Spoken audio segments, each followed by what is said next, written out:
para o céu. Vejam os sinais que Jesus falou quando ele andou no meio de nós. Guerras e fome, temores fatais,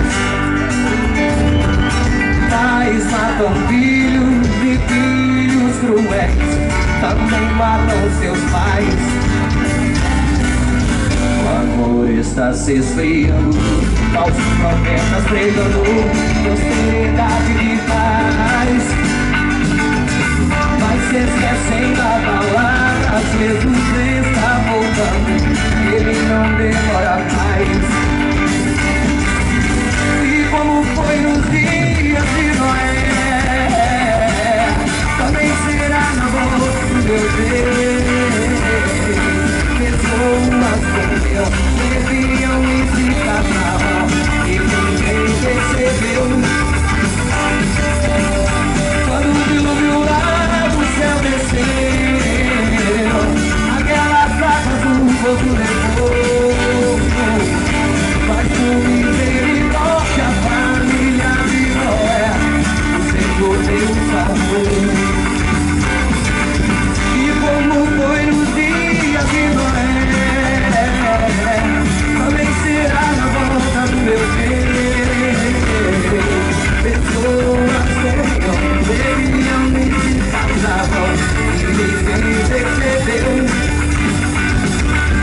Quando o dilúvio lá do céu desceu, aquelas águas do fogo levou. Mas por misericórdia a família de Noé, o Senhor Deus salvou. Segura de joelho.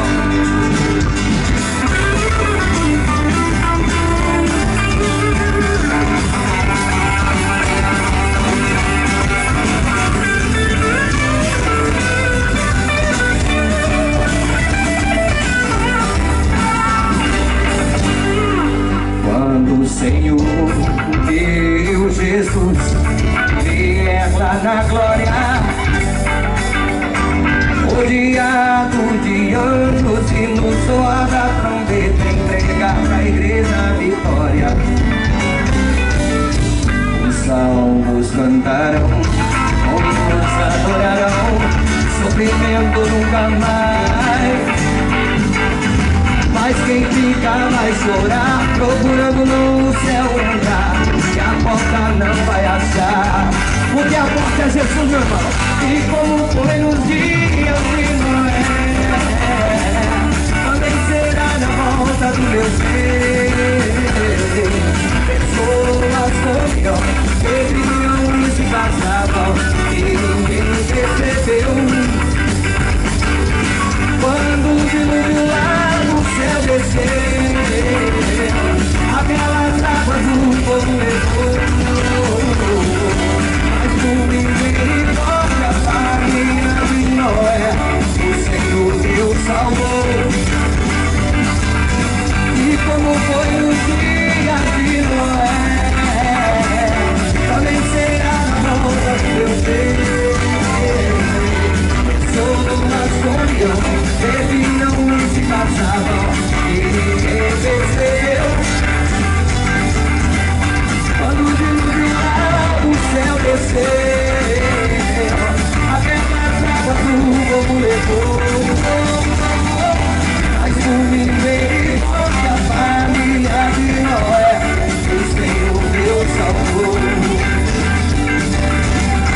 Mas por misericórdia a família de Noé, o Senhor Deus salvou. Quero ler. Mas por misericórdia a sua igreja amada, o Senhor Deus salvou.